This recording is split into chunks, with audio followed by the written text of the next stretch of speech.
بسم اللہ الرحمن الرحیم۔ شروع اللہ کے پاک نام سے جو بڑا مہربان نہایت رحم والا ہے۔ دوستو، ماہر فلکیات نے عید الفطر کے چاند کے بارے میں بتایا ہے کہ 1 مئی بروز اتوار کو کراچی میں چاند کی اونچائی 6 ڈگری، پشاور میں چاند کی اونچائی 6 ڈگری، انڈیا میں چاند کی اونچائی 6 ڈگری، برما میں چاند کی اونچائی 6 ڈگری، بنگلہ دیش میں چاند کی اونچائی 6 ڈگری اور نیپال میں بھی چاند کی اونچائی 6 ڈگری ہے۔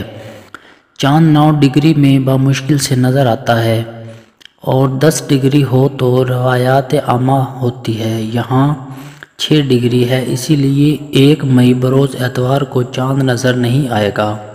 2 مئی بروز پیر کو کراچی میں چاند کی اونچائی 18 ڈگری، پشاور میں چاند کی اونچائی 17 ڈگری، انڈیا میں چاند کی اونچائی 18 ڈگری اور برما میں چاند کی اونچائی 17 ڈگری، بنگلہ دیش میں چاند کی اونچائی 17 ڈگری اور نیپال میں چاند کی اونچائی 17 ڈگری ہے۔ 2 مئی بروز پیر کو ہر جگہ چاند نظر آئے گا، اسی لیے چاند صاف اور واضح نظر آئے گا اور سب کو نظر آئے گا۔ 3 مئی بروز منگل کو عید الفطر ہوگی انشاءاللہ العزیز۔ دعاؤں میں یاد رکھیے۔ والسلام، آپ کا دوست نوید شفیع۔